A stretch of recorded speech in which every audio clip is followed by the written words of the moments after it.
Mi nombre es Daniel Velázquez, soy estudiante de quinto semestre de la licenciatura de Comercio Exterior y Logística Internacional en la Universidad Iberoamericana de León.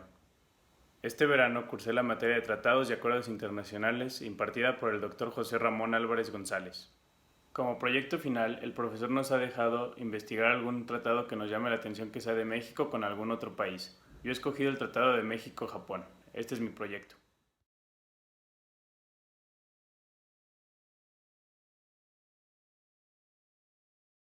En este proyecto hablaré acerca de uno de los puntos más importantes y esenciales del comercio exterior, los tratados internacionales. Para empezar, debemos de entender el por qué el comercio exterior ha crecido tanto en las últimas décadas y por qué cada día es más importante en nuestras vidas. Esto se debe gracias a la globalización. La globalización es un proceso histórico de integración mundial en los ámbitos económico, político, tecnológico, social y cultural, que ha convertido al mundo en un lugar cada vez más interconectado. En ese sentido, se dice que este proceso ha hecho al mundo una aldea global. La globalización reúne un conjunto de características que la distinguen de otros procesos. Las más importantes son: es un fenómeno planetario, es decir, se manifiesta en todo el mundo. Es universal, pues abarca todos los aspectos de la vida humana y social.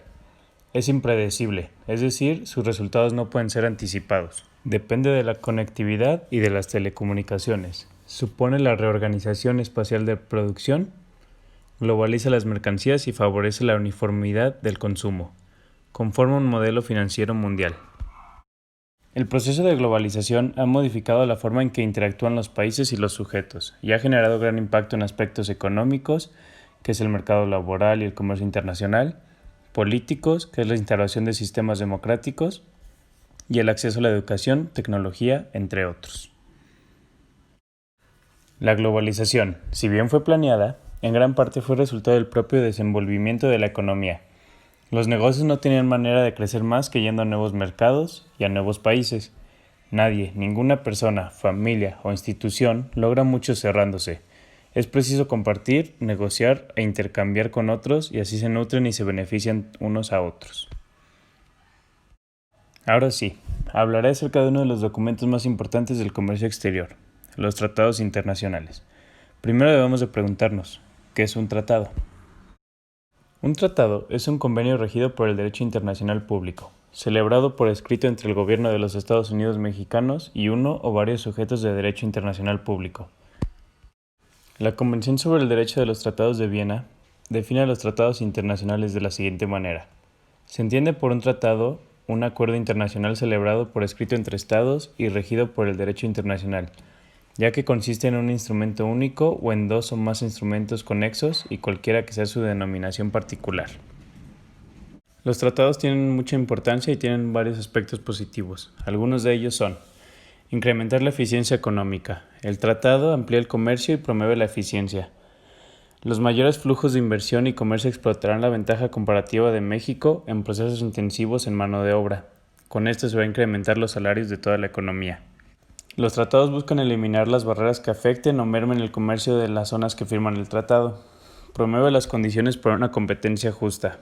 Incrementa las oportunidades de inversión entre ambos países y proporciona una protección adecuada a los derechos de propiedad intelectual. El marco jurídico del comercio de nuestro país es el siguiente: las leyes federales, los tratados y las constituciones locales. Actualmente, México cuenta con 12 tratados internacionales, los cuales son: el Tratado de Libre Comercio de América del Norte, el Tratado de México-Colombia, México-Chile, México-Israel, el Tratado de Libre Comercio de la Unión Europea con México, la Asociación Europea de Libre Cambio, el Tratado de México-Uruguay, México-Japón, México-Perú, México con Centroamérica, México-Panamá y la Alianza del Pacífico. De todos estos tratados, el tratado que más llamó mi atención es el Tratado de México con el país de Japón. El 5 de junio de 2001, el presidente de México y el primer ministro de Japón acordaron establecer un grupo de estudio conjunto, cuyo objetivo principal consistía en analizar la conveniencia de negociar un tratado de libre comercio bilateral. El Grupo de Estudio Conjunto México-Japón sobre el fortalecimiento de las relaciones económicas bilaterales Estaba compuesto de funcionarios de administración, instituciones universitarias y representantes de sectores empresariales. Ambos países celebraron un total de 7 reuniones de septiembre del 2001 a julio del 2002 y se publicó un informe final en julio del año del 2002. El Acuerdo de Fortalecimiento de Asociación Económica México-Japón fue firmado el 17 de septiembre del 2004. Adicionalmente, se suscribió el Acuerdo de Implementación de conformidad con el artículo 132 del Acuerdo de Asociación Económica. Como podemos observar en esta imagen, todos estos son los documentos relacionados con las negociaciones que hubo entre ambos países, tanto en México como en Japón, para que finalmente se haya firmado un acuerdo bilateral y se haya podido firmar el tratado internacional.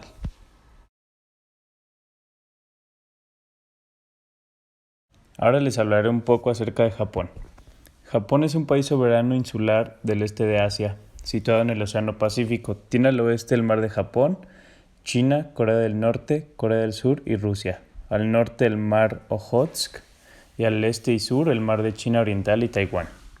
Algunas de las ciudades más importantes de Japón son Tokio, que es la actual capital de Japón; Kioto, que fue la capital de Japón durante más de 1000 años; Osaka, que es considerada la tercera ciudad más grande de todo Japón; Hiroshima, que tristemente es recordada por el bombardeo de Estados Unidos, pero es una ciudad muy interesante de conocer; Nagasaki, es uno de los puertos más importantes de todo Japón; y Sapporo, una ciudad relativamente nueva, pero muy bonita.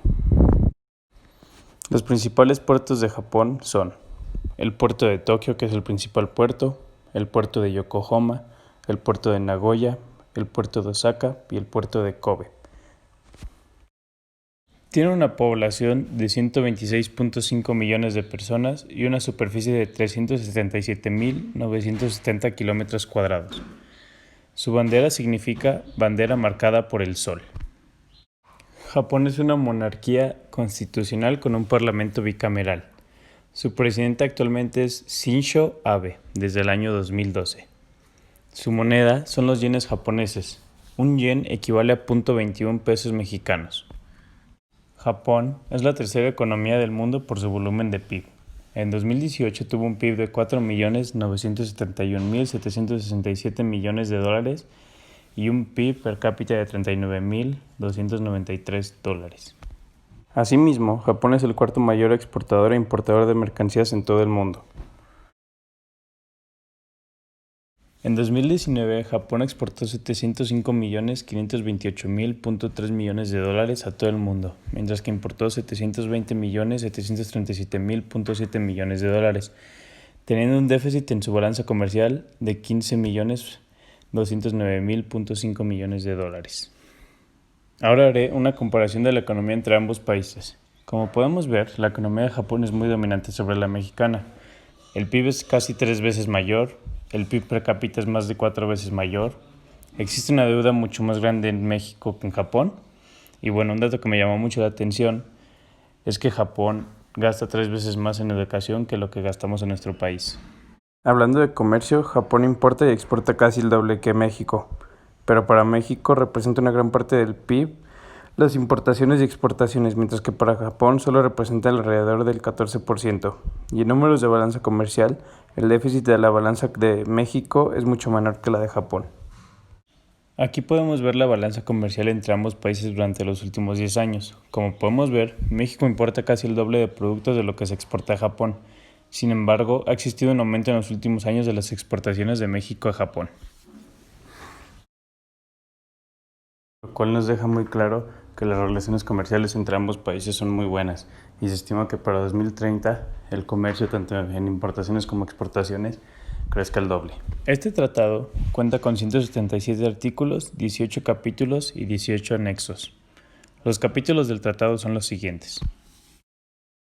El primero se titula como objetivos, el segundo como definiciones generales, el tercero como comercio de bienes, el cuarto como reglas de origen, el quinto como certificado de origen y procedimientos aduaneros, el sexto como medidas de salvaguardia bilaterales, el séptimo como inversión, el octavo como comercio transfronterizo de servicio, el noveno como servicios financieros, el décimo como entrada y estancia temporal de nacionales con propósitos de negocios, el onceavo compras del sector público, el 12º competencia, el 13º mejora del ambiente de negocios, el 14º cooperación bilateral, el 15º solución de controversias, el 16º implementación y operación del acuerdo, el 17º excepciones y por último el 18 disposiciones finales.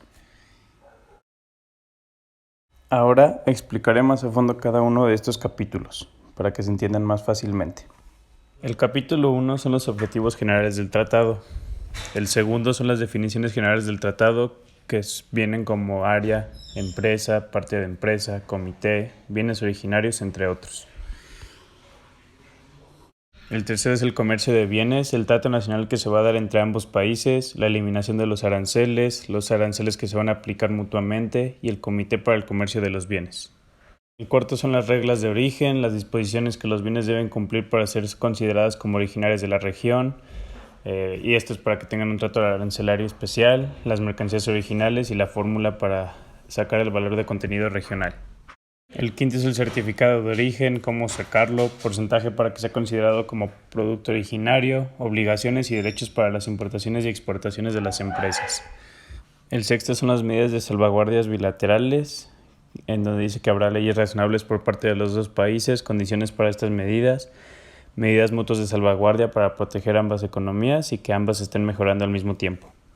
El séptimo habla de la inversión, de la aplicación para las inversiones de ambos países, el trato nacional que se dará, la prohibición de la expropiación de recursos de ambos países, los requisitos mínimos para que las empresas puedan invertir en el otro país. El octavo habla del comercio transfronterizo de servicios, subsidios, trato de nación y acceso a los diferentes mercados. Existirá un subcomité para este tipo de comercio. El noveno habla de los servicios financieros, compromisos mutuos para estos servicios y los compromisos según las leyes internacionales. El décimo habla de las personas que van a otro país a hacer los negocios, el proceso y procedimiento para llevar a cabo estas actividades y el permiso que se les otorgará. El onceavo se aplicará a las compras de gobierno realizadas por cualquier método contractual, incluyendo métodos tales como la compra o arrendamiento, renta o alquiler, con o sin opción de compra. El doceavo dice que cada uno de los países deberá implementar los procedimientos administrativos y judiciales conforme a sus leyes y reglamentos aplicables de forma justa y sin discriminación entre países. Deseamos la creación de un comité para la mejora del ambiente de los negocios. El catorceavo es la cooperación en materias de pymes, la promoción y fortalecimiento y desarrollo de estas empresas para mantener el dinamismo de sus respectivas economías, además de la promoción del comercio y de la inversión bilateral. El artículo 15 habla de la solución de controversias y el ámbito de cómo se aplicará esta solución. El capítulo 16 habla de la implementación y operación del acuerdo, la transparencia, los procedimientos de comentarios públicos, procedimientos administrativos. El 17º es de la información confidencial, el comité en conjunto, las comunicaciones y las excepciones generales. Y el último capítulo habla de las disposiciones finales, la entrada en vigor, textos auténticos, anexos, notas y modificaciones. Debido a que se trata de un certificado de origen controlado, el exportador debe solicitar por escrito a la Secretaría de Economía para el caso de un exportador mexicano y a la Japan Chamber of Commerce and Industry para el caso de un exportador japonés la expedición de un certificado de origen, el cual le deberá ser entregado, firmado y sellado. Desde el 1 de abril del 2005, la Japan Chamber of Commerce and Industry ha expedido más de 70,000 certificados de origen del acuerdo entre México y Japón. Los principales productos de Japón son automóviles, equipos electrónicos como computadoras, robots, maquinaria para empresas, barcos, productos químicos, entre otros. Sus principales comidas son el arroz, el sushi, el ramen y el salmón.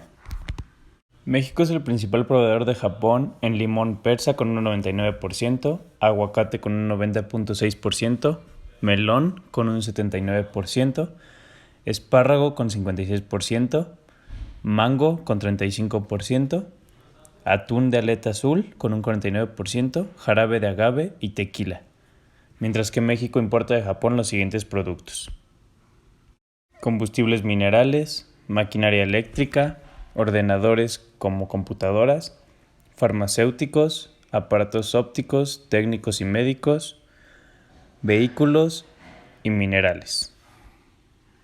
Futuro del tratado y conclusión. Este tratado ha traído bastantes beneficios a nuestro país, como el conseguir maquinaria de muy alta calidad a un precio muy razonable, nos abre el mercado asiático de una manera impresionante, lo cual hace que medianas empresas puedan crecer de manera considerable, pero el mayor beneficio ha sido que varias empresas japonesas pongan sus principales fábricas de producción dentro de nuestro país, tales como Mazda, Toyota y Denso, generando muchos trabajos dentro de nuestro país.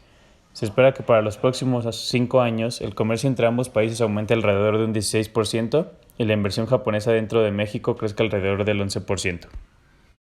Además de que se espera que la economía japonesa crezca alrededor de un 8.5% en los próximos años, por lo que creo que debemos de mantener un fuerte lazo con este país para beneficio de México. Creo que de este curso me puedo llevar cosas muy valiosas, pero lo más importante que aprendí para mi parecer es que los tratados son importantísimos para todos los países y que si de verdad queremos mejorar la economía de algún país, debemos de buscar tener más tratados, ya que nos facilita el comercio y nos abre muchas fronteras. Me gustó mucho el dinamismo de la clase y las actividades que realizábamos, ya que no eran tan tediosas y fortalecían mucho nuestro conocimiento y nuestra capacidad de búsqueda de información, tanto del tratado como del país en general. Creo que se aprovechó al máximo todas las clases y pudimos tocar a fondo cada uno de los tratados que tiene México en la actualidad, y esto es muy importante, ya que cada uno de los tratados es igual de importante que el otro y no dejamos fuera ninguno. También aprendí y comprendí más a fondo todos los tratados con los que cuenta México actualmente, y creo que ha sido un muy buen curso y mi aprendizaje ha sido muy amplio.